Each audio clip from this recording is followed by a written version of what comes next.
buenas tardes a todas y a todos los presentes. Mi nombre es Marcelo Ruiz, soy docente de la Universidad Nacional de Río Cuarto, de la provincia de Córdoba, en Argentina, y tengo el honor de compartir y coordinar este momento especial que consiste en la presentación del texto de Santiago que lleva el nombre de Stevia, Conocimiento, Propiedad Intelectual y Acumulación del Capital.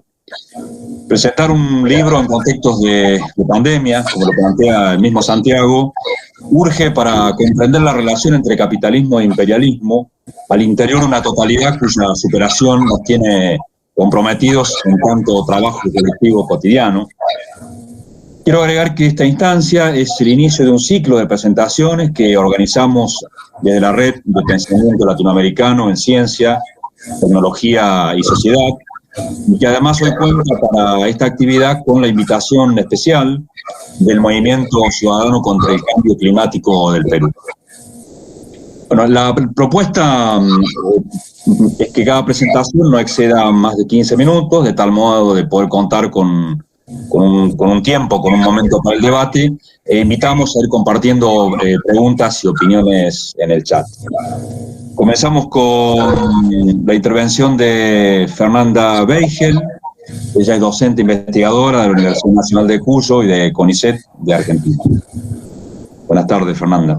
Gracias, Marcelo. Perdón, ¿Se escucha? Perdón, Marcelo, ¿podrían apagar los micrófonos porque está apareciendo un fondo? Gracias.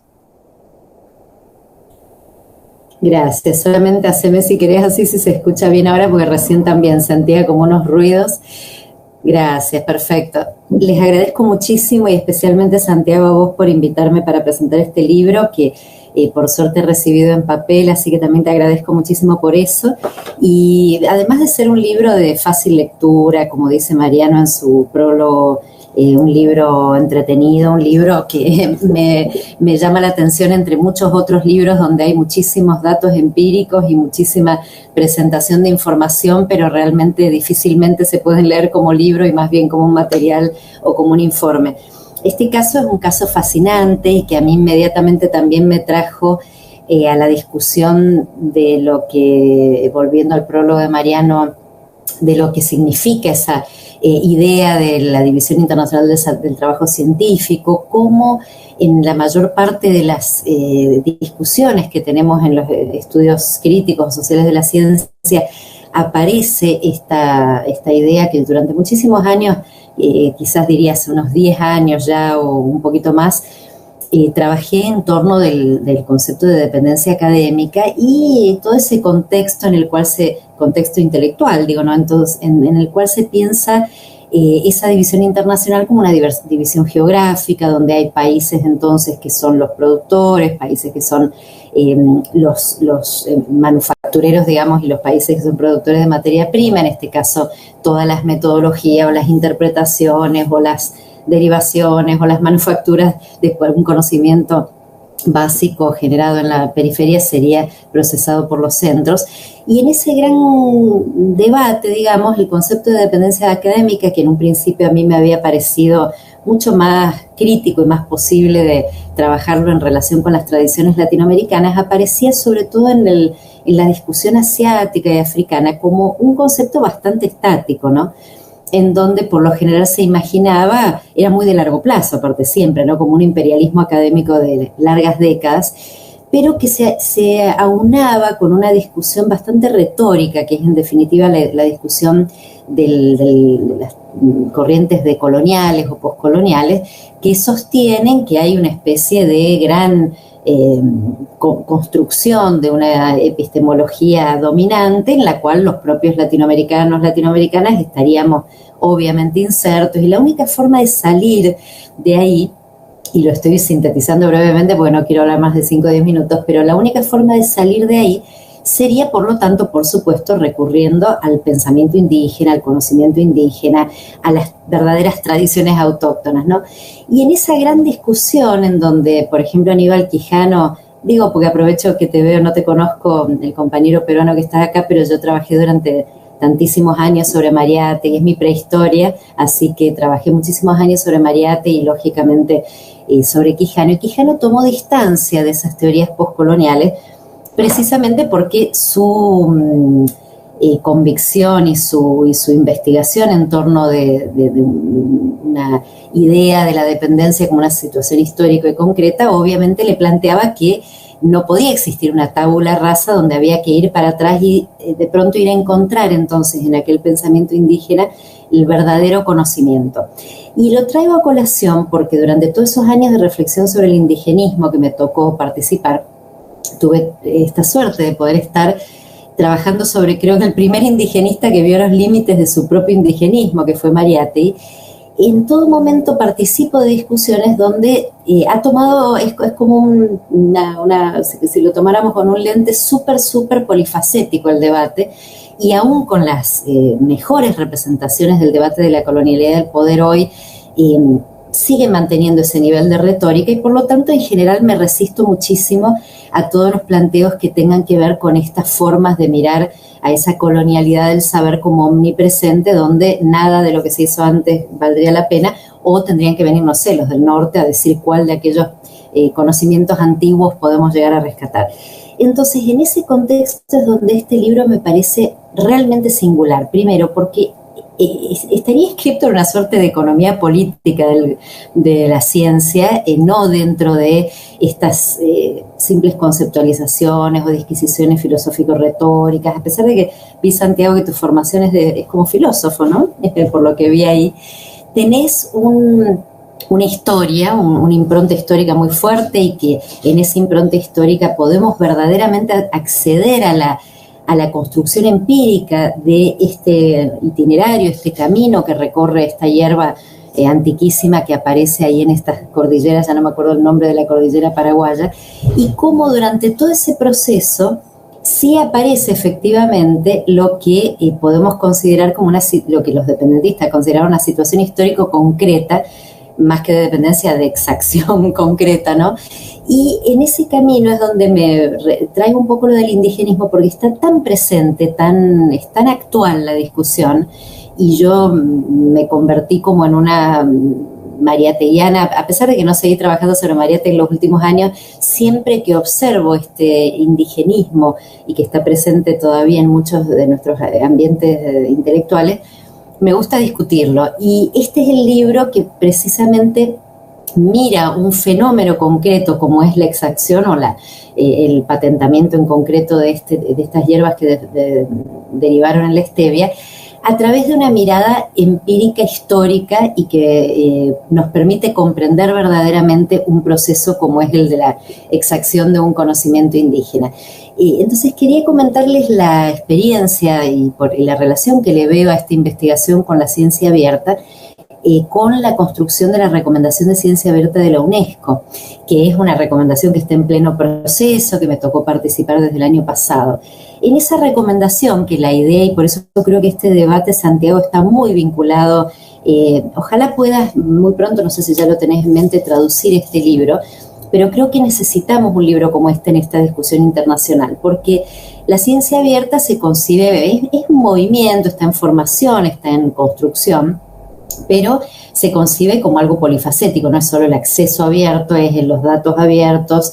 En la discusión del comité asesor de la UNESCO donde participé, existían varias personas, varios expertos que empujaban por definir la ciencia abierta, porque para eso es la recomendación, no para generar un consenso internacional, en torno no solamente de datos abiertos, acceso abierto, evaluación abierta y lo que conocemos, sino también en torno de apertura hacia qué. Entonces la apertura que se planteó en el primer draft, en el primer borrador, era la apertura hacia otros diversos conocimientos, sistemas conceptuales diferentes, que estamos totalmente de acuerdo, porque en América Latina tenemos sistemas conceptuales y tradiciones diferentes, que no necesitamos crearlas de cero, que existen y que se van construyendo a lo largo de nuestros siglos.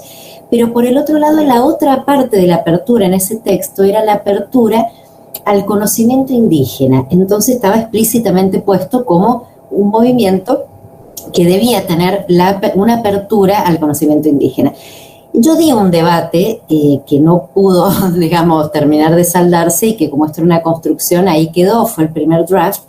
Y cuando fue a los Estados miembros, que tenían que hacer cada Estado miembro de la UNESCO sus inputs o contribuciones, también hubo consultas regionales, consultas a distintos actores y actrices, digamos, regionales. Y existió la consulta a las comunidades indígenas, una consulta muy importante que fue muy concurrida y que fue a fin del año pasado.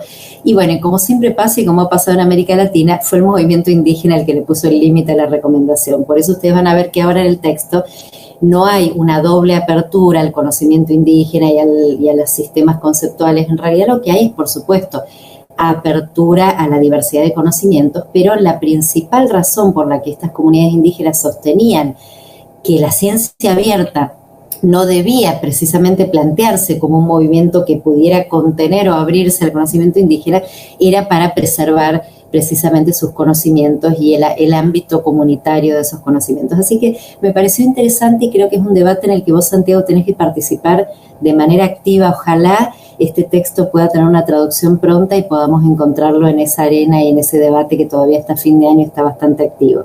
Así que de mi parte felicitarte, agradecerte muchísimo por el envío de un libro que es fascinante.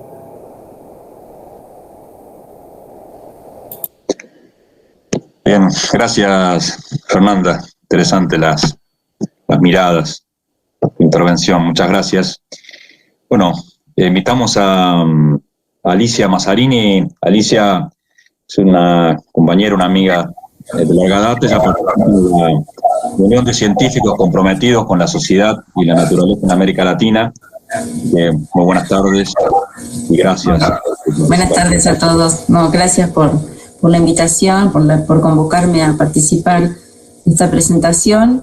Y gracias a Santiago también por el libro en papel, que es una edición hermosa y celebré mucho recibirlo porque es bien duro leer en la computadora. Así que nada, ahora está aquí a mi lado y realmente es un objeto muy valioso.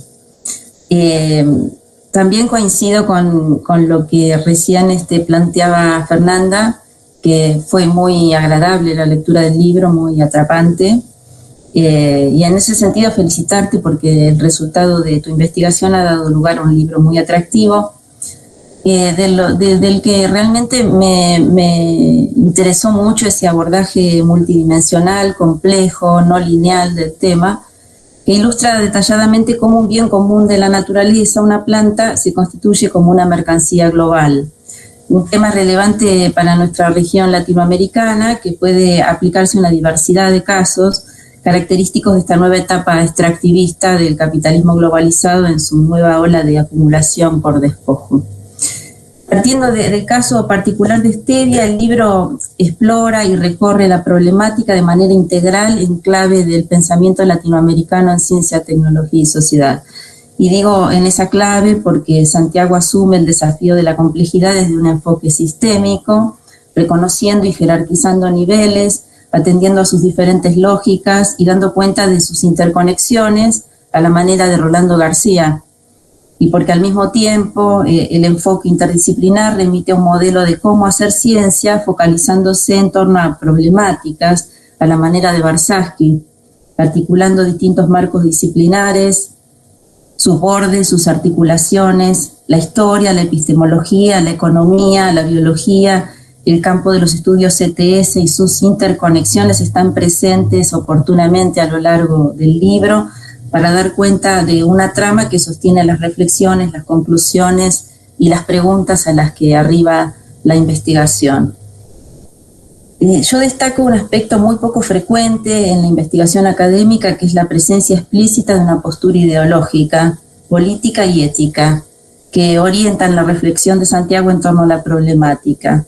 Y a la manera de Barsasky, la explicitación del para qué de esta investigación. Todo lo cual es muy valioso para habilitar la reflexión crítica sobre los marcos teóricos, las hipótesis, las conclusiones, a la hora de abrir debates, ya sea desde los consensos, desde descubrir los matices o para señalar disensos.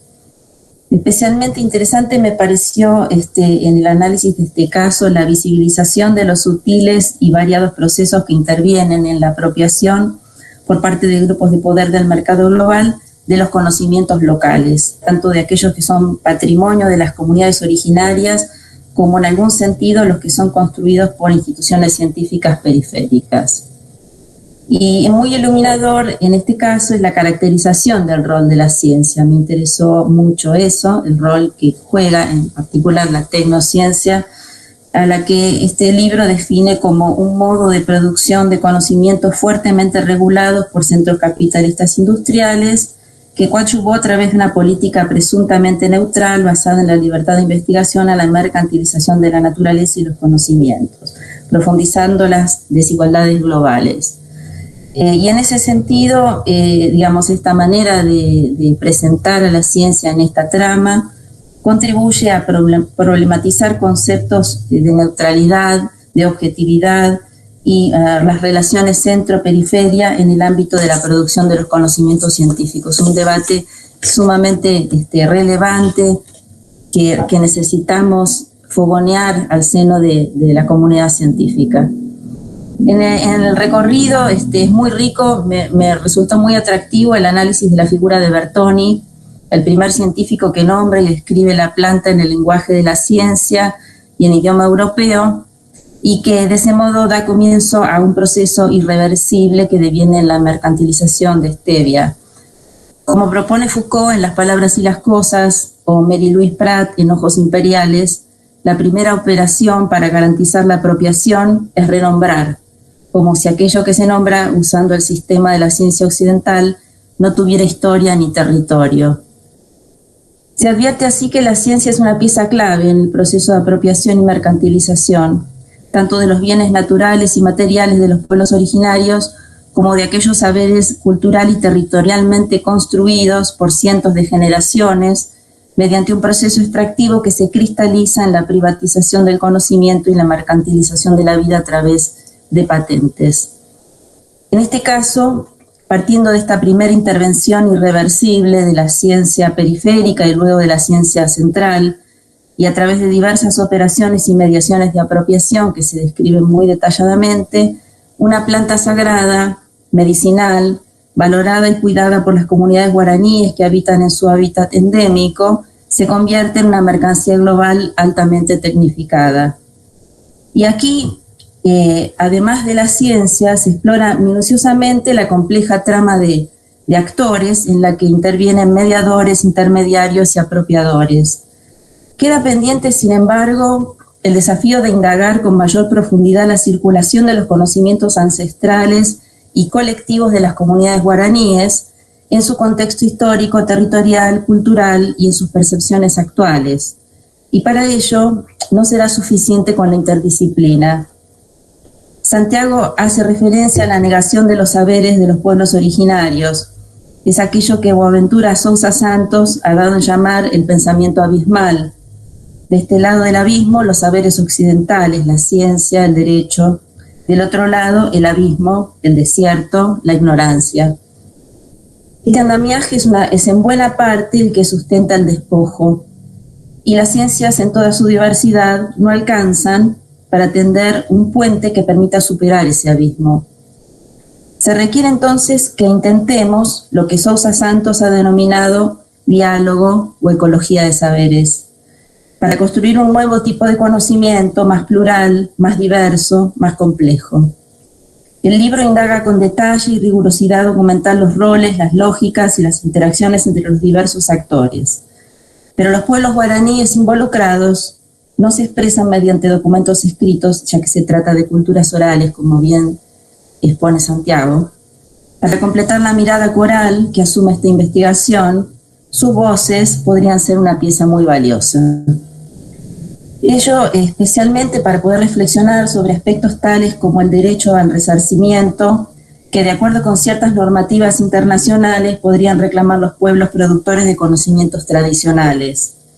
Cabe preguntarnos, por ejemplo, conforme a la cultura, los valores o las representaciones simbólicas de una comunidad originaria, ¿puede existir una compensación económica que repare o mitigue la apropiación y diezmación de una planta sagrada?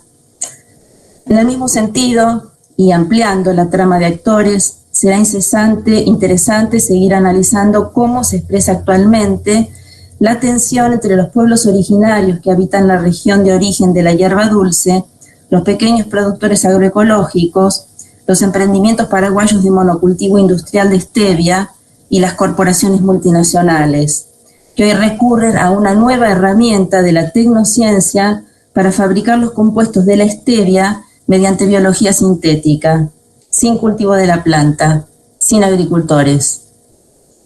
Y la idea de una agricultura sin agricultores nos remite al modelo de agricultura transgénica dependiente de agrotóxicos, un modelo de negocios que se ha instalado en nuestra región desde los años 90, concentrando la riqueza y las tierras cada vez en menos manos, arrasando con la biodiversidad, la salud de nuestros pueblos y la soberanía alimentaria.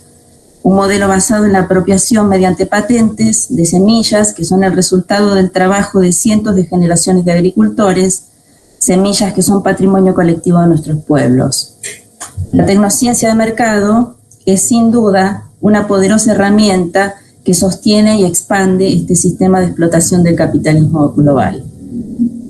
Para terminar, quiero enfatizar que celebro la llegada de este libro en un contexto en el que la ciencia trabaja de manera cada vez más especializada y fragmentada, invisibilizando la mayor parte de los problemas más acuciantes para nuestra sociedad.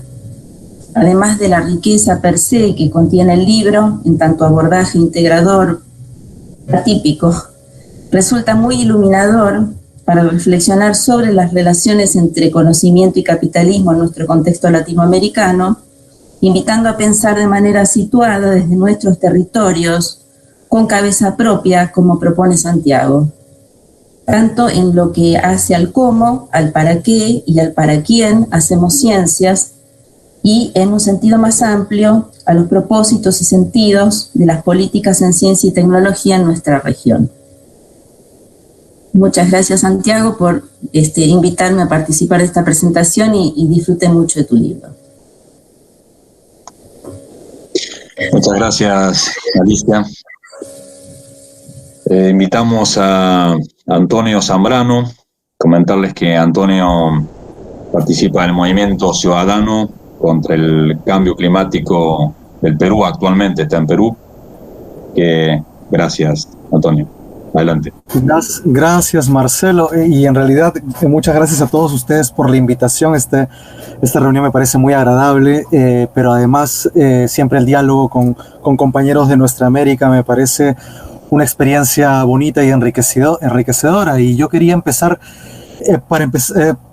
para iniciar presentándome, ¿no? Yo soy Antonio Zambrano Allende y soy el coordinador nacional de este espacio que formamos hace unos 12 años, que es una confluencia, lo que denominamos nosotros muy pretenciosamente que somos un movimiento ciudadano frente al cambio climático en el Perú, ¿no? Que cuando iniciamos lo empezamos entre una serie de personas que ya venían organizándose de diferentes partes de este país, pero justamente con esta lógica de deconstruir ciertos conocimientos, ¿no? De darnos cuenta de que estábamos en un momento histórico de crisis, de múltiples crisis, y que había que saber qué es lo que estaba pasando realmente en nuestro territorio, ¿no? Y lo bonito fue que al principio planteamos una crítica que me he sentido muy identificado con el libro de Santiago, porque la crítica a la forma de construir conocimiento, ¿no? Y nosotros cuando arrancamos, y siempre nos presentamos de esa manera, es que iniciamos no invitando una serie de científicos, conocedores,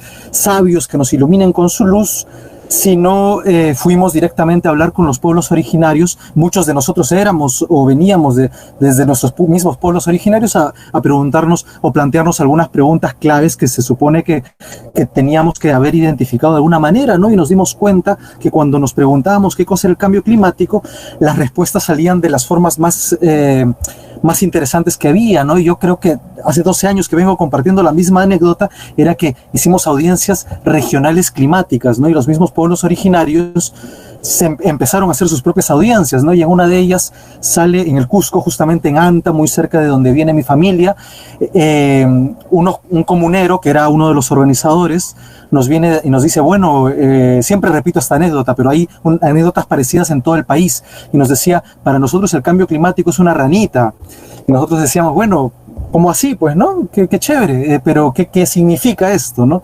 Y nos decía, no, para nosotros claramente, para todos acá, el cambio climático es una ranita. ¿Por qué es una ranita?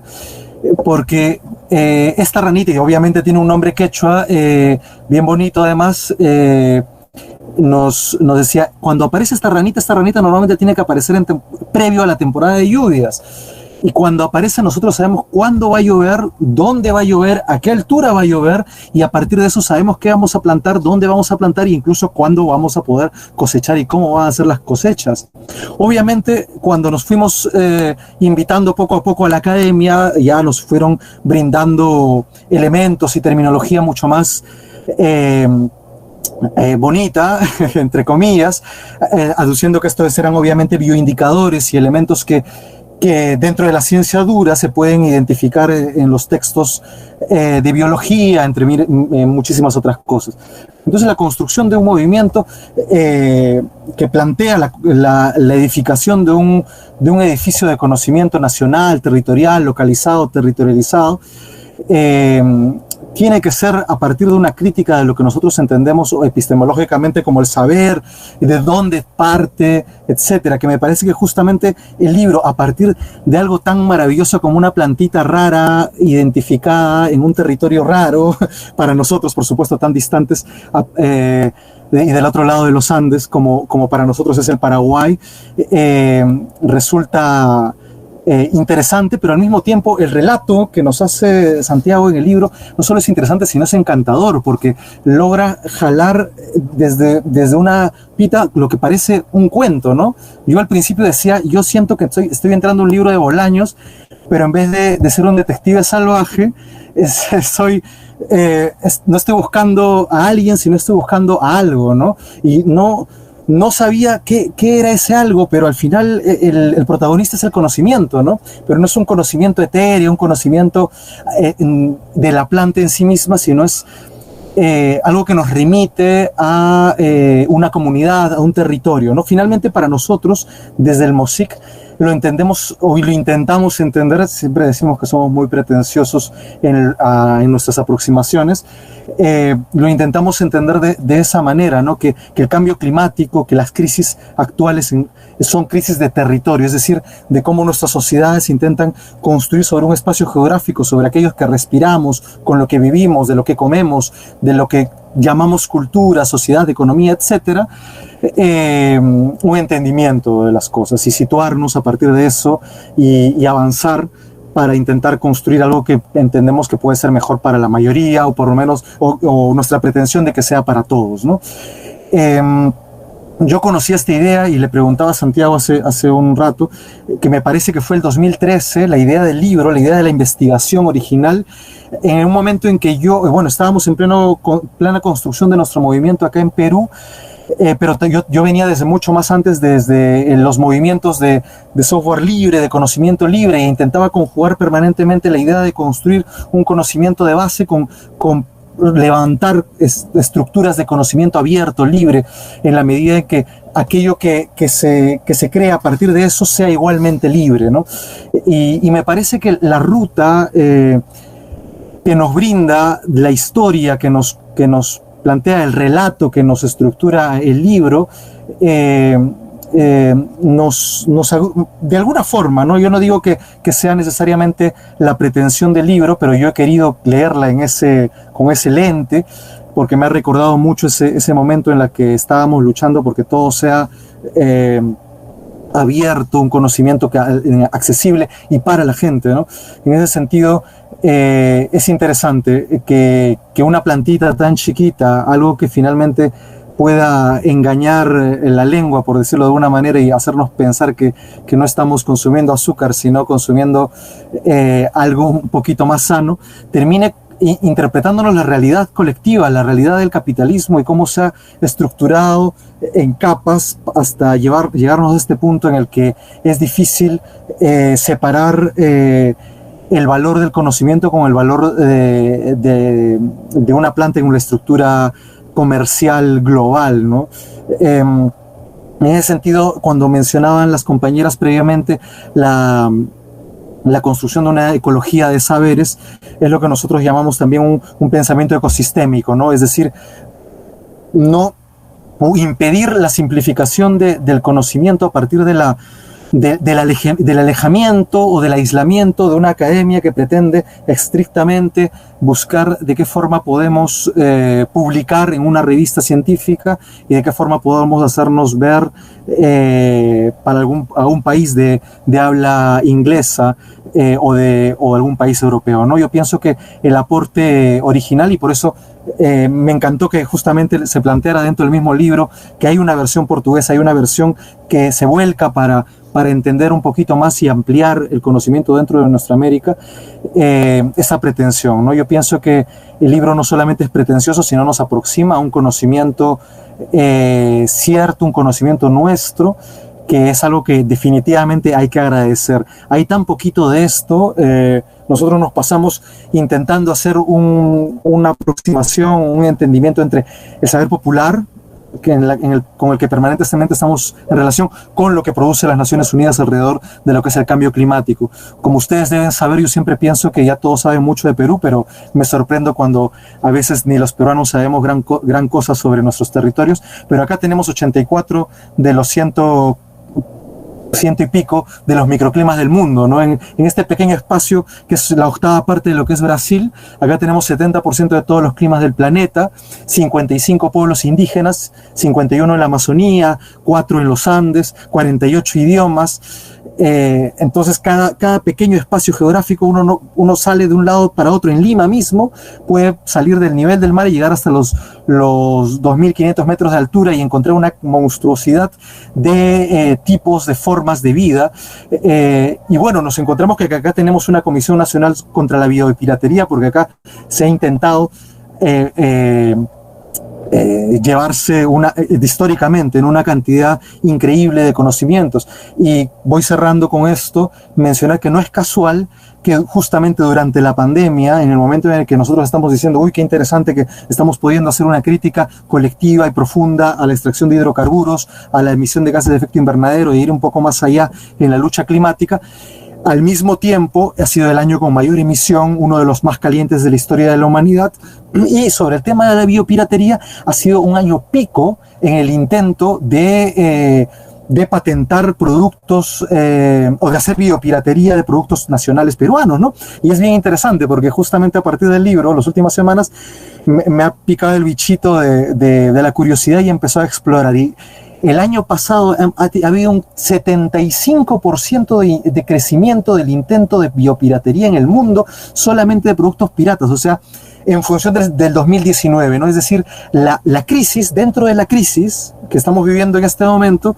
está exacerbando este fenómeno biopirata. Y justamente la Comisión Nacional contra la Biopiratería del Perú ha identificado que en China, en Estados Unidos, en Japón, en Brasil y en Francia se han dado la explosión de productos que son difícilmente identificables en cualquier otro lugar del mundo, ¿no? Y yo por acá tenía una listita mínima que era la maca, que bueno, acá es inmensamente conocida porque en cualquier esquina puedes tomar tu maca, que tiene una cantidad enorme de potencialidades, entre ellas esta potencialización de la sexualidad, de la virilidad, entre otras cosas, de la fertilidad en realidad.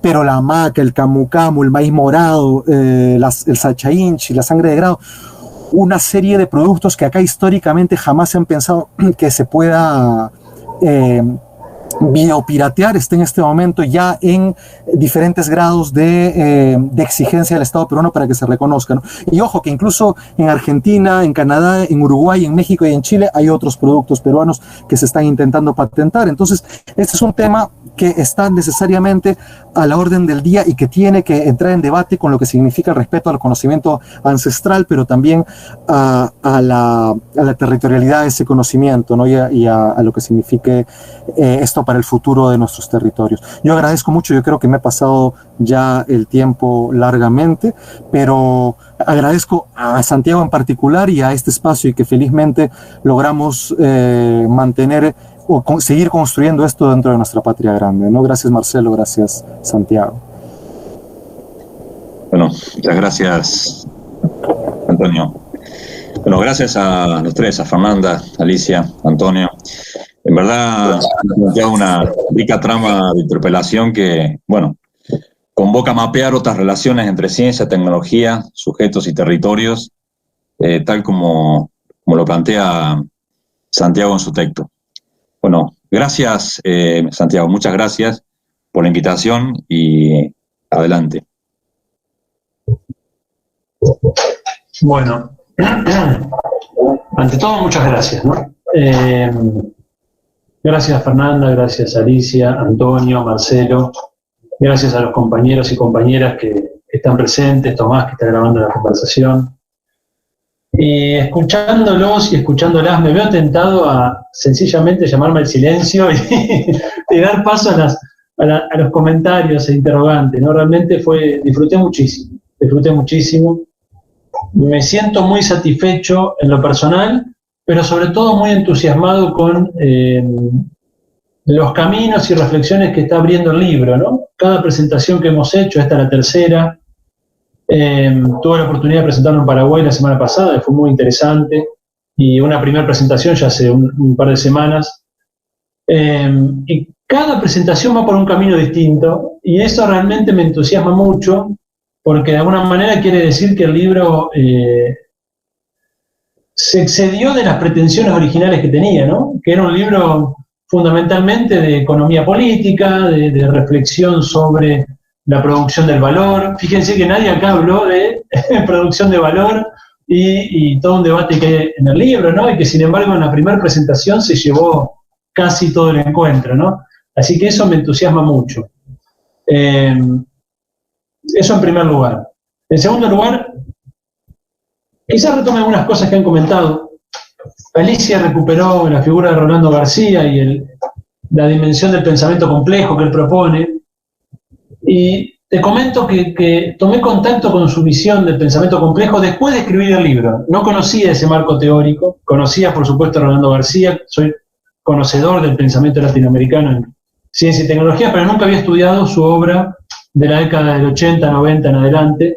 Hace poco lo hice y me sentí muy cómodo en esa descripción, ¿no? de la complejidad, estos factores interdefinibles como los presenta Rolando García, la interdisciplinaridad como una condición necesaria para el abordaje de estos problemas complejos, ese carácter azaroso e impredecible que tienen los problemas complejos, que sin embargo, como vimos en esta historia, quedan fijados, ¿no? Cuando uno mira sobre el pasado, y esa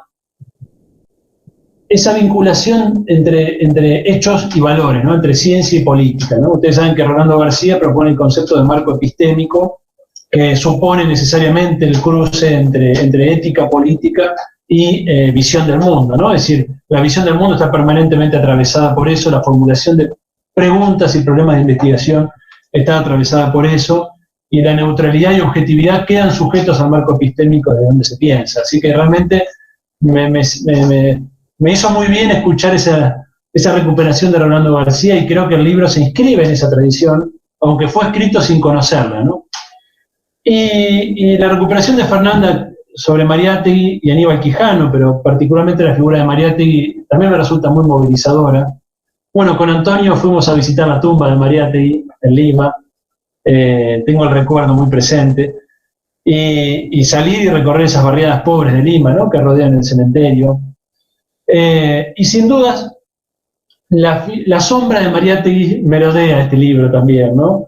Porque él propone una economía política que se sale del marco economicista también, que este libro es lo que busca en definitiva, ¿no? La economía nos ha encorsetado en un economicismo donde parece que la actividad económica se reduce meramente a producción e intercambio de mercancías, y en este libro justamente muestra que la economía supone, por un lado, una incorporación de producción social que excede por mucho el marco económico, ¿no? Acá aparece esta figura del conocimiento, ¿no? Que trabajamos en el libro, que permite trascender la esfera de la fábrica, de la oficina, de la dimensión netamente económica, para incorporar las variables culturales, las variables sociales, las variables políticas en sentidos no económicos, y creo que eso es un aporte del libro, ¿no? Es interesante ese entrecruzamiento entre lo político, lo económico, lo cultural, lo geopolítico, que hacen difícil establecer los límites, ¿no? Se hace difícil establecer los límites, y creo que en la realidad es difícil establecer esos límites, ¿no? No es un problema del libro, sino que la realidad es esquiva y se construye en esa intersección entre todos estos factores, ¿no? Y aquí aparece también otra reflexión que hizo, si no me equivoco, Alicia, acerca de la interdisciplinaridad y cómo la disciplina te encorseta, ¿no? Muchas veces la disciplina te permite ver un aspecto de la realidad, hay una dimensión de la investigación disciplinaria que es valiosa y es interesante y es necesaria, pero al mismo tiempo te lleva a ver un solo aspecto, ¿no? Te lleva a dejar de lado una cantidad de elementos que a lo sumo aparecen como contextos. Y sin embargo, en esta historia vemos que eso que aparece como contexto en verdad hace a la sustancia del texto, si ustedes quieren, hace a la sustancia de la producción del valor. Sin eso que está ahí afuera, esa producción del valor no ocurriría como ocurre, sobre todo con los ganadores y perdedores que se siguen de esta historia, ¿no? Así que me parece que nada, me quedé pensando en todo eso. Antonio recuperaba, bueno, varios aspectos, ¿no? El papel de la biopiratería, este dato que trajo sobre las solicitudes de patentes del año 2020, justo haciendo un trabajo recientemente, la semana pasada estuve revisando datos de las solicitudes de patente 2020 y hubo un nuevo récord interanual en solicitudes de patente, es decir, la pandemia paralizó la economía, si ustedes quieren, de producción de bienes materiales, pero la producción cognitiva a escala global continúa, ¿no? Esto no es un dato menor, ¿no? Es decir, la pandemia no solo no ha frenado esto, sino que continúa y ¿no? Es muy potente esa distancia que se produce, ¿no? Realmente es un dato que me dejó pensando.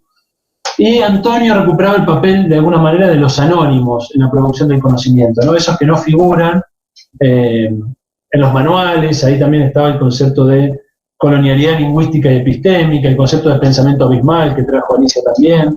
Cómo los anónimos son parte fundamental de la producción de conocimiento, ¿no? Estamos demasiado acostumbrados a ver el autor, la autoría, y ya en el autor hay un proceso de apropiación, ¿no? Mal que nos pese a los autores. Todo autor es un apropiador de una producción social, ¿no? Es decir, condensa, capitaliza una producción que excede por mucho, por supuesto, su canalización escrita de ese trabajo, ¿no? Y aquí en este libro hay un esfuerzo por destacar el papel de mediadores e intermediarios en la producción de conocimiento. Y esto es muy importante, porque esto da cuenta de una producción social que, por lo tanto, sobre la base de esa producción social, uno puede discutir la producción del valor y la apropiación del valor. ¿Bien? Si es el conjunto de una sociedad que está produciendo valor, ¿bien? Uno puede entrar a discutir el porqué de la apropiación privada, de la privatización de ese producto social, ¿no? Entonces no es menor destacar el papel de los mediadores e intermediarios. ¿Bien? Porque intuitivamente parece mucho más sencillo decir aquel que es productor cognitivo, aquel que produce conocimiento tiene derecho al usufructo, ¿no? Y sin embargo, hay una cadena interminable de mediadores e intermediarios que son parte imprescindible de este trabajo, ¿bien? De esta producción que es colaborativa. ¿Qué es colaborativa? ¿Bien? Dicho todo eso, finalmente me quedé recuperando aspectos de ustedes y no dije mucho más, pero quiero decir algunas cosas más. Me llama la atención positivamente que les haya atraído la lectura. La lectura tiene un atractivo, ¿no? Está narrado de tal manera que tiene una cierta narratividad, si ustedes quieren, ¿no? Que permite seguir la trama de algún modo un poco literario. Sin embargo, es un cuento de terror, ¿no? Si ustedes quieren. No es un cuento, ¿no? No es el relato de una utopía, no es una historia de amor, es la historia más bien del atraso, del subdesarrollo, de la construcción del subdesarrollo, a una escala mínima, por supuesto, que es la escala de una planta, de la diversidad de plantas que son explotadas y apropiadas, de un conocimiento o de un conjunto de conocimientos vinculados a esa planta, de un país del sur global. Es decir, es un caso muy puntual, pero que al mismo tiempo, y como insistimos en el libro varias veces, es un caso puntual que da cuenta de una dinámica general, ¿no? Es decir, acá no se buscó en detalle particular, sino en tanto da cuenta de una dinámica global. ¿Bien? Y aquí es creo que otro límite que se vuelve difuso en el libro y que es un esfuerzo en ese sentido, que es lo micro y lo macro, ¿no? Estamos demasiado acostumbrados, sobre todo en las últimas décadas, a la investigación micro, descriptiva, empírica, donde lo macro queda un poco desdibujado, ¿no? A lo sumo queda como un marco teórico en términos muy generales. Y aquí hubo un esfuerzo concreto porque lo micro, lo empírico, la descripción exhaustiva de un caso, ancle consistentemente con una mirada de la totalidad. Y dar cuenta de que eso micro es la forma en que la totalidad existe realmente, de alguna manera, ¿no? Materialmente. Es decir, el capitalismo se expresa de esta manera. Esto es el capitalismo, no es otra cosa, ¿no? Es la producción de mercancía, es la producción de valores, es la apropiación de esta producción social de valores. Esto es el capitalismo. Bien, discutamos teoría general, pero así es como se manifiesta, ¿no? En esta dimensión concreta del conocimiento. Entonces, hubo un esfuerzo concreto porque lo micro no desdibuje lo macro, ¿no? Y porque lo macro no quede como un planteo netamente abstracto, teórico, valioso, pero que muchas veces pierde el anclaje de lo material empírico, ¿no? Otro elemento que quería compartirles es, para la reflexión de ciencia y tecnología, es la cuestión de los centros y periferias, ¿no? Que también fue recuperado por mis compañeros y compañeras. La teoría de la dependencia nos enseñó a ver cómo el centro y la periferia se co-construyen, ¿no? Económicamente, ¿cierto? Es decir, el centro, el desarrollo capitalista en el centro requiere del subdesarrollo de la periferia, y la periferia se perpetúa como periferia en tanto su vinculación con el centro la ubica en ese lugar. Sin embargo, el rol de la ciencia en esa división de centro y periferia queda un poco fuera de esa relación, ¿no? Parece que la ciencia tiene que vincularse, la ciencia periférica debe vincularse con el centro para de alguna manera acceder a esos conocimientos de vanguardia, a esos conocimientos de frontera, y ver los mecanismos para la transferencia de tecnología, de conocimientos del centro hacia la periferia, ¿no? Parece que ese fuera el esquema, y ahí no parece haber una relación de dependencia entre las partes. Sin embargo, uno de los esfuerzos del libro, y hemos escrito alguna otra cosa en ese sentido, es que también en el ámbito de la producción de conocimiento en general y de la ciencia y tecnología en particular, hay una co-construcción de centros y periferias. Es decir, el centro requiere de la producción cognitiva de la periferia, ¿bien? Para continuar siendo centro, de esa producción de material empírico, concreto, local, ¿bien? Que no es procesado a nivel de la elaboración teórica, abstracta, sino que es, bueno, descriptiva mayormente, ¿no? Que son pequeños desarrollos tecnológicos, y todo eso va como por una canaleta, que fíjense la canaleta que el libro describe, ¿no? No es solamente la red científica, sino también la prensa, la diplomacia, organismos de inteligencia, por diferentes mecanismos va hacia el centro, y ese centro actúa como un gran centro de procesamiento, y esa misma acción es la que lo construye como centro. Digo, acá esta co-construcción de centro y periferia, también en el plano científico, me parece sumamente relevante, ¿no? Hay algunos estudios que plantean cómo ahora en la sociedad digital hay una nueva división internacional de trabajo científico donde la periferia y el centro actúan en redes comunes y la periferia procesa información que el centro luego le da el marco, ¿no? El concepto general, la teoría. Sin embargo, esto ya está ocurriendo desde el fines del siglo XIX en esta historia. No es solamente en la sociedad digital, ¿no? Esto ya está ocurriendo 100 años antes. Y esto creo que es un tema interesante para profundizar. Y en el mismo sentido, en el libro cuento una historia, o invito a una reflexión, que es, ¿qué pasa con el científico comprometido socialmente, ¿no? Que es el que expresa esta red Platz, que sería Bertoni, ¿no? Bertoni es una figura que nos enamora en el libro, porque, bueno, tiene sus ideales, ¿no? Anarquistas, se vincula con los guaraní, aprende la lengua, está realmente interesado en el desarrollo del Paraguay, realmente es un personaje muy, muy atractivo, ¿no? Y sin embargo, su acción, el resultado de su acción, de su excelencia científica, porque es una persona reconocida por su excelencia, termina volviéndose en contra de aquello que él cree, ¿no? Entonces creo que esto es un desafío, una aporía no resuelta en el libro, no tiene por qué resolverla, pero presenta el problema, que es ¿qué hacemos con la ciencia, aquellos que tenemos el compromiso social, ¿no? Cuando el mismo modo de producción científico, las mismas mediaciones que atraviesan la producción científica, van asociadas, en este caso, sobre todo en las ciencias duras, pero también en las ciencias sociales, van asociadas a la producción de valor y a otros elementos con los cuales, a la producción de valor en términos capitalistas, ¿no? Con los cuales, en principio, uno no quiere colaborar, ¿no? O no en esos términos, en términos privados y demás. Creo que hay una reflexión ahí que hacer acerca de cuáles son los límites de la acción, ¿no? para el científico comprometido, o cómo realmente generar eso que la red Platz se propuso en su primer documento, otro estilo científico y tecnológico, ¿no? que está muy bien planteado en términos abstractos, que en términos concretos es mucho más difícil, ¿no? Es mucho más difícil. ¿Cómo hacemos que aquello que producimos no se nos vuelva en contra? Como un Frankenstein, ¿no? ¿Cómo hacemos que esa ciencia de excelencia que queremos promover para el país, esa mayor inversión en ciencia y tecnología, esa mayor inversión en infraestructura, todo ese crecimiento no se nos vuelva una variable más del subdesarrollo, ¿no? Bueno, no sé, tengo muchas cosas más para decir, pero me gustaría escucharlos, fundamentalmente. Y fíjense que no hemos hablado de la historia de la stevia, ¿no? Hemos hablado de los problemas que quedaron abiertos con el libro, pero no de la historia en sí. Así que si alguna pregunta quiere saber algo sobre la stevia, es válido también hacerla, ¿eh? Bueno, muchas gracias. Realmente muchas gracias. Es un honor que hayan participado de este encuentro y me siento muy gratificado. Muchas gracias. Bueno, damos un primer aplauso.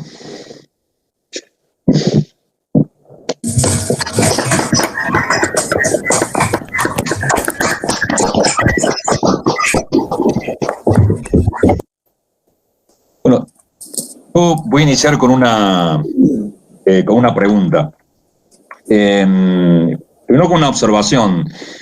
Santiago, y pienso en la intervención también que realizó Alicia. A veces nuestro énfasis está puesto en el carácter público de la producción de conocimientos.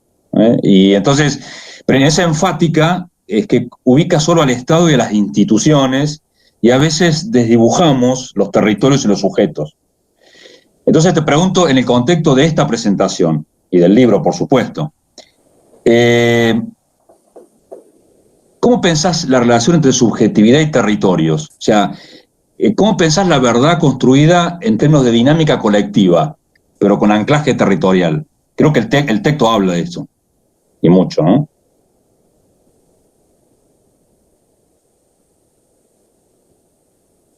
¿Te parece, Marcelo, que abramos el micrófono a otros aportes?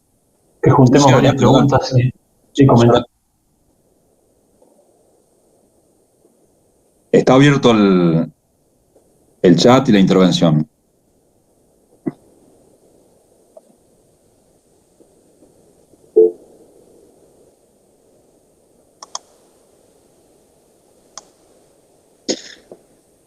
Bueno, Fernanda, gracias.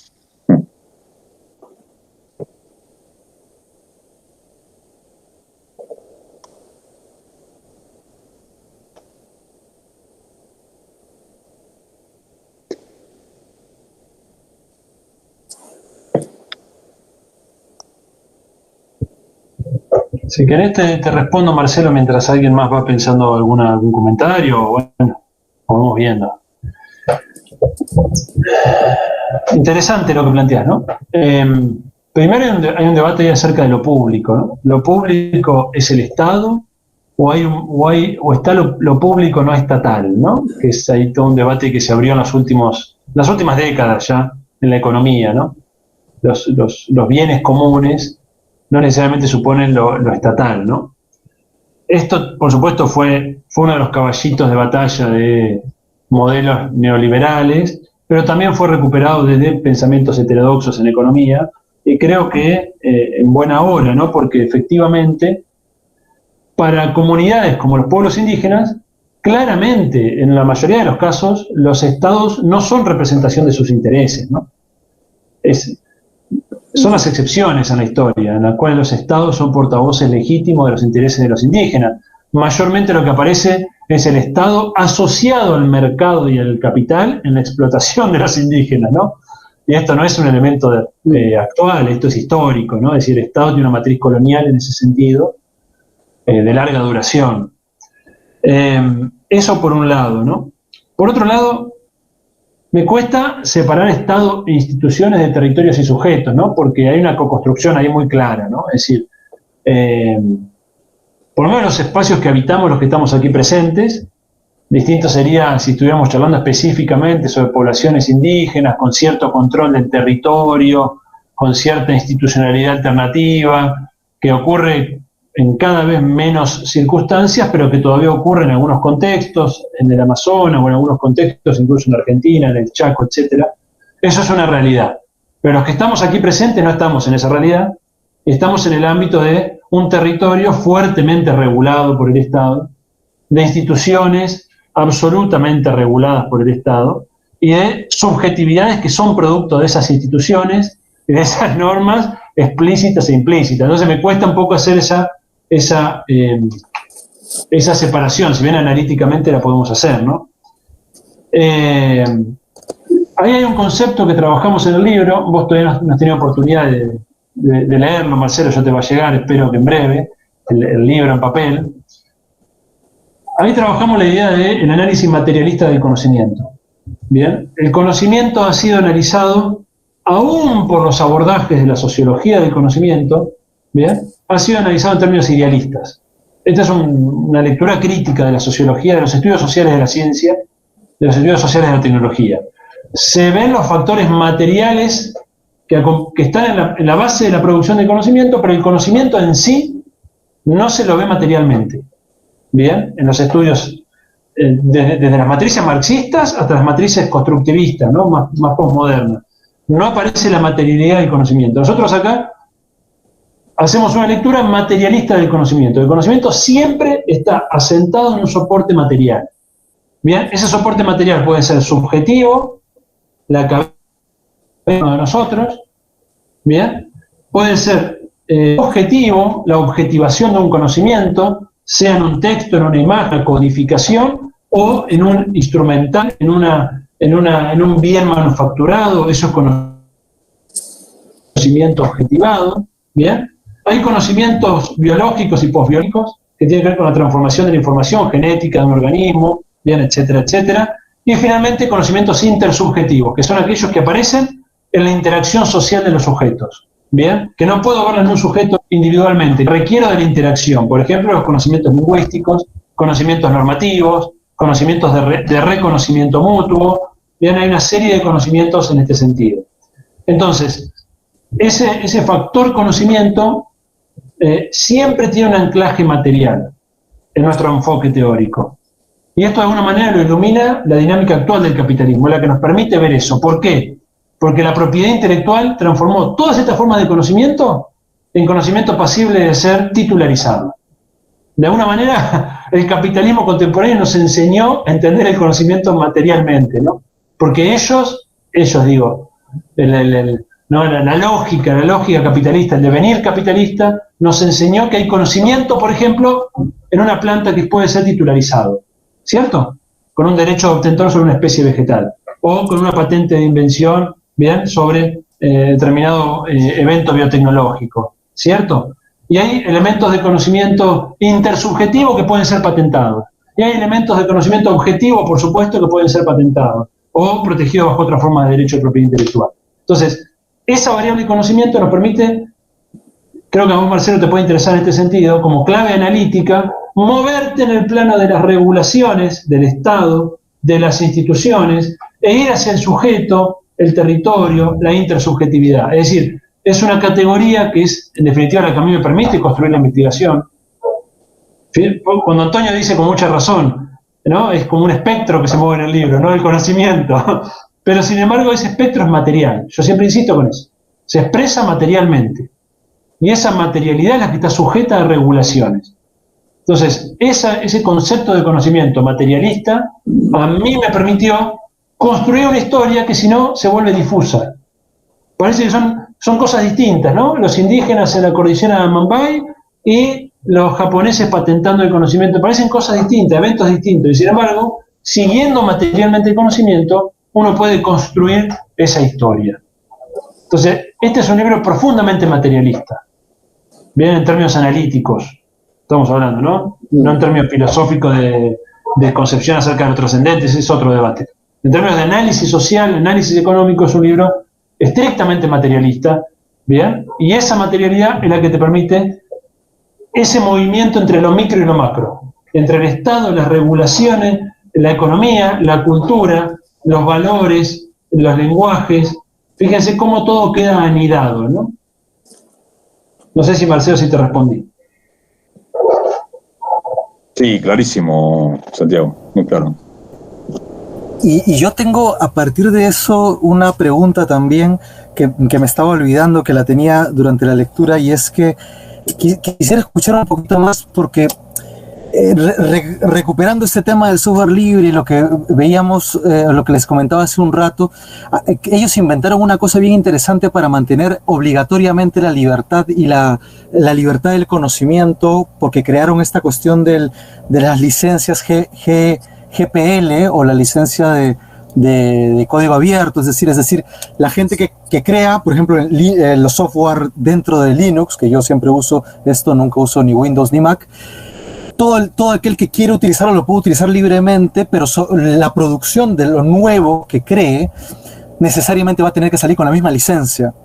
Yo siempre he pensado, cuando pensaba en esta idea del conocimiento libre, la discusión sobre los modelos de construcción de nuevos conocimientos que no sean traducidos en valor de cambio, sino potenciados en su valor de uso, puedan liberarse de la misma forma. Yo quisiera saber si has mantenido o si has profundizado o cómo ves alguna fórmula que permita que las patentes estas que se crean dentro de los estados, como por ejemplo la Comisión Nacional contra la Biopiratería en Perú, con Indecopi, que es el instituto que regula la propiedad intelectual en Perú, lo que hace es intentar patentar lo más que puede, pero con la perspectiva de venderlo en algún lugar, que los pueblos indígenas pueden beneficiarse de alguna manera, pero finalmente terminas haciendo lo mismo, extractivismo. Desde el extractivismo académico lo llevas al extractivismo de la información y finalmente lo vendes como un paquete McDonald's de conocimiento tradicional, ¿no? O sea, si bien es cierto, es un poco exagerado, pero ¿te has tentado imaginar cuál sería el formato, la estructura, el modelo como para pensar que los pueblos indígenas puedan compartir este conocimiento que es maravilloso, que es fabuloso, que está prácticamente en todas las naciones del mundo, de una forma que no sea necesariamente apropiada por el capitalismo, por el gran capital, por las fórmulas de valor? Es complejo, yo no tengo ninguna respuesta, pero hay este indicio dentro que a mí me gusta citar mucho dentro del software libre. Sí, una acotación más sobre lo que decía Antonio. Me parece muy, muy interesante esta pregunta tan difícil de responder que estás planteando, ¿no?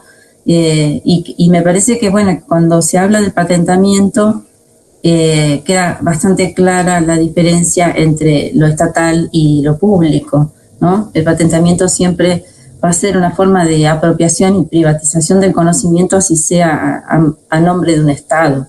Es la transformación en mercancía de un conocimiento o de un bien común de la naturaleza. Por eso cuando se presenta como virtuoso el hecho de que una patente sobre una semilla transgénica sea de un organismo público como CONICET, en realidad estamos hablando de la apropiación estatal de un bien que es público, ¿no? Me parece que es un debate bien interesante en este momento.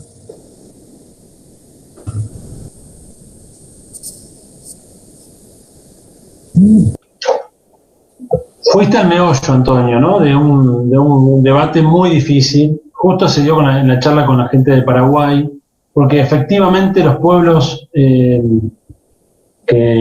tuvieron el uso ancestral de la stevia están reclamando desde Paraguay, y parece que tiene cierta viabilidad ese reclamo, justo por lo que pongo en el libro, porque hay una jurisprudencia que los apoya, están reclamando participación en las ganancias, ¿no? de la explotación de la stevia. Y esto supone un gran debate, por supuesto, ¿no? Un debate de principios, por un lado, y un debate pragmático por el otro, ¿no? Por supuesto, ¿no? Y creo que en el caso del Perú sucede lo mismo. Esta estrategia que han tomado de, bueno, que no sean otros los que patentemos nosotros, ¿no? Si querés. Que en definitiva, yo lo pongo en el libro, ¿no? Es tratar de que no haya más piratería, pero que haya explotación, ¿no? Esa es la transformación que quieren hacer, porque la piratería supone la ilegalidad, ¿no? Y no requiere el intercambio, sino que simplemente voy, copio y me voy. Cuando hay explotación, ya hay algo a cambio de esa explotación, pero ese algo siempre es asimétrico, ¿no? Esa es la diferencia entre piratería y explotación. Entonces, esa estrategia es la estrategia de decir, legalicemos esto para que no ocurra más como piratería y a partir de ahora ocurra como explotación capitalista. ¿Bien? Mi hipótesis es que la resultante final no va a cambiar. Es decir, la posibilidad que tienen de que esa apropiación de valor sea significativa es tendiente a cero. Bien. Y aún en el caso de que fuera significativa, atentaría contra las propias relaciones comunales que dicen expresar como organizaciones indígenas y demás, lo cual lo vuelve sumamente complejo, ¿no? Además de que todo esto requiere, por normativa internacional, la mediación de los estados, y como ya mencioné, los estados pocas veces son portavoces legítimos de las comunidades indígenas, ¿no? Esto lo vuelve todo sumamente complejo. Realmente es muy difícil de resolver, porque el capitalismo nos pone en esa encrucijada, no es la que elegimos nosotros. De alguna manera está diciendo a los pueblos indígenas, dejen de ser indígenas, modernícense y transfórmense en sujetos capitalistas. ¿Me explico? Autodestrúyanse como tales, ámbitos de producción, de valores de uso, por fuera de la relación mercantil. Estoy hablando de casos que todavía existen, porque los conocí en Amazonas, comunidades que todavía están preservadas en cierto sentido, con muchas comillas, pero donde la reproducción de la vida no se hace a través del mercado, ¿no? Sino en contacto directo con la naturaleza, con posesión de medios de producción y con casa y economías de subsistencia, ¿no? Y la respuesta, la estrategia es, o bien te quedás afuera, ¿no? Te aislás y estás sometido permanentemente al riesgo de la piratería y la biopiratería, que esto es un fenómeno estructural, constante, ocurre permanentemente, o te incorporás a la dinámica capitalista y te volvés un sujeto capitalista y por lo tanto ya no sos ese pueblo indígena. Esto realmente no sé qué resolución tiene. Yo insisto en separar lo que es principios de pragmático, ¿no? A veces hay que ser pragmático y hay condiciones que ameritan, si esto te permite disputar recursos, si esto te permite construir comunidad, si esto te permite, en algún sentido, una mejoría sustantiva sobre condiciones de vida que muchas veces son paupérrimas, adelante, ¿no? Y vamos dando el debate de principios, sin que eso no desconozca que hay una transformación de los sujetos en el medio, ¿no? Y, por supuesto, darle la voz, como bien dijo Alicia también en su intervención, darle la voz a las propias comunidades, ¿no? Es decir, no podemos ser nosotros, porque tenemos cayendo en el mismo pecado de la tecnocracia, ¿no? Los que resolvamos sobre este tipo de cuestiones. Esto, en todo caso, es una herramienta que uno pone a disposición de las propias comunidades que tendrán que debatir acerca de esto. Una estrategia distinta a la que siguió India, por ejemplo, no sé si en términos generales, pero por lo menos respecto a algunos conocimientos, India lo que hizo fue publicar su conocimiento indígena, ancestral, online, pueden acceder, la biblioteca se llama TKDL, ¿bien? Biblioteca Digital de Conocimiento Tradicional, en inglés, y lo que hacen es publicar en 5 o 6 lenguas, algunas lenguas internacionales y las lenguas principales de India, el conocimiento indígena. ¿Qué implica esto? Que una vez que lo publican, ya no puede ser apropiado por otro. Entonces, de alguna manera, lo que buscan es garantizar que se vuelva un bien común universal y no un bien privado de algunos, ¿no? Es una estrategia distinta, ¿no? Es interesante. Pero bueno, siempre te queda ahí la pregunta dando vuelta acerca de por qué volcar nuestra riqueza cognitiva a la explotación, porque en definitiva ese conocimiento, una vez que es conocido, ya pasa a ser conocimiento disponible también, ¿no? Para la explotación de los actores con capacidad de explotar esto, ¿no?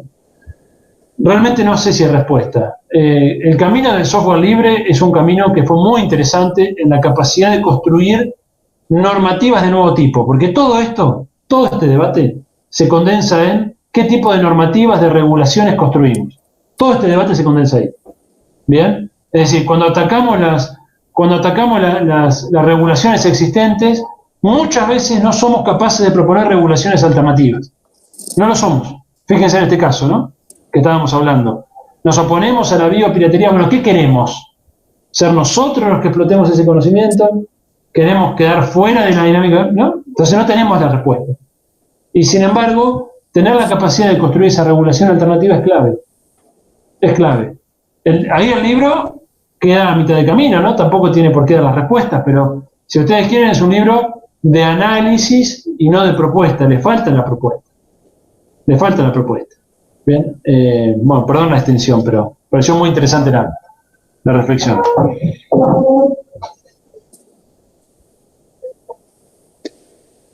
Bien, más preguntas, intervenciones.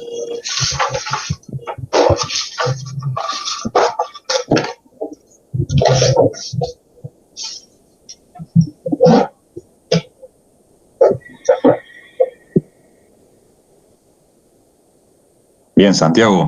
¿Qué propones? ¿Vamos cerrando? Yo por mí sí. Si nadie más quiere comentar algo, vamos a anunciarle. Bien. Yo nada más preguntarte si vos o alguno de tus becarios van a seguir trabajando este tema en tiempo real, o si están trabajando en algún otro caso similar para seguir pensando este marco teórico. No estamos trabajando en el caso de Stevia, no. Yo mismo no creo que continúe en el caso de Stevia, porque no tengo ninguna preocupación particular por esta planta, ¿no? Sino más bien por la dinámica general que describimos en el libro y toda la dinámica que se describe. Pero sí con el marco teórico, ¿no? Con el marco teórico estamos trabajando una línea, estamos trabajando el papel de la piratería, ¿no? De la copia impaga de conocimiento, pero como estrategia de desarrollo, es decir, desde el otro lado. Estamos trabajando en la piratería, no la que hacen los centros sobre las periferias, sino las que hacen las periferias sobre los centros. Muy interesante. Es una línea que venimos trabajando con mi director, y que es una constante en la historia de la dinámica capitalista, ¿no? Los países que lograron pasar, en términos de Rostow, ¿no? El despegue capitalista, ¿no? Ese momento, el valle de la muerte, ¿no? Y volverse economías desarrolladas, todos tuvieron una estrategia muy agresiva de piratería de conocimientos. ¿Bien? Entonces estamos trabajando esa tendencia. Estamos trabajando, habría que cerrar un micrófono, no sé quién, me parece que Alicia. Estamos trabajando la titularización de conocimientos científicos de la periferia en el centro. Estamos con ese trabajo también, en relación a conocimientos con financiamiento público. También estamos trabajando con mi director en esa línea. O sea, conocimientos que en Argentina fueron financiados con fondos públicos y que se titularizan en el extranjero a nombre de empresas, compañías, etcétera, universidades extranjeras, y estamos procesando datos en ese sentido. Estuvimos trabajando en el caso de la piratería de conocimientos en el ámbito científico, pero para el acceso a literatura científica, o sea, el uso de Sci-Hub y ese tipo de herramientas para puentear, digamos, el oligopolio editorial. O sea que desde diferentes ángulos venimos trabajando esta tendencia, ¿no? Esta dinámica entre capitalismo y conocimiento. Siempre atravesado por centro-periferia, así que sí. No lo indígena, yo no profundizo en esa línea, no es la línea que yo trabajo, no es mi preocupación central, si bien en el libro está reflejada y se analiza desde ese lugar, pero no tengo una línea abierta en este momento de trabajo en ese sentido. Mucho más anclada, sí, en la dimensión de ciencia y tecnología, ¿no? Mayormente está ahí. Y mi director Mariano tiene mucho trabajo en ya lo que es Internet, ¿no? Internet, todas las formas de explotación de conocimiento a través de la Internet, bueno, software libre, como todo eso, Mariano lo trabaja mucho. Esencialmente son esas las líneas que estoy trabajando, ¿no? Bueno, estoy cerrando un pequeño libro que ahí Marcelo tuvo oportunidad de revisar, una versión previa, le he cambiado mucho, sobre universidad y bueno, justamente apunta en definitiva a construir una propuesta, ¿no? Sobre cómo pensar más allá del modelo universitario vigente. Digo universidad porque en el ámbito de la producción de conocimiento es probablemente la institución más importante, ¿no? Más que los organismos de ciencia y técnica, porque es en la universidad por la escala, por la territorialidad que tiene, por ese el ámbito de la formación de grado y posgrado, porque incluso los investigadores puros, si ustedes quieren, entre comillas, ¿no? Los investigadores del CONICET, mayormente están vinculados a universidades. O sea, la universidad es una matriz sumamente determinante en la producción de conocimiento. Y bueno, ahí justo estoy cerrando un trabajo en los próximos meses, discutiendo el modelo vigente de universidad, cómo se constituyó, cómo evolucionó y hacia dónde creo debería ir, teniendo en cuenta algunas urgencias de la época, ¿no? Ahí aparece lo ambiental, ¿no? Aparece la crisis civilizatoria en la que estamos, ¿no? Donde la pandemia es una expresión, si ustedes quieren, la frutilla del postre de un proceso de degradación mucho más amplio en el que venimos hace varias décadas, como saben. Así que bueno, esas son un poco mis líneas actuales, Alicia. Bueno, muchas gracias, muy interesantes, así que te seguimos leyendo, Santiago. Muchas gracias. Bueno, muchas gracias a las presentadoras, al presentador Antonio, bueno, a Santiago.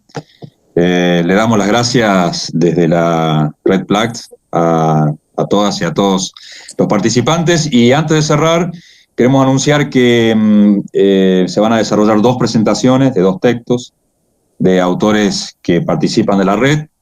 Un texto se denomina Nanotecnología y Sociedad en Argentina, el volumen 1, para una agenda inter y transdisciplinaria, cuyo compilador y también es uno de los autores, se encuentra aquí presente, es Tomás Carroza. Y Ciencia, Tecnología y Desarrollo, Políticas y Visiones de Futuro en América Latina, el periodo 1950 a 2050, publicado en 2018 por Manuel Marí, que estaremos adelantando luego con precisiones cuáles van a ser las fechas de las presentaciones. Bueno. Cerramos nuevamente con un aplauso y un abrazo grande.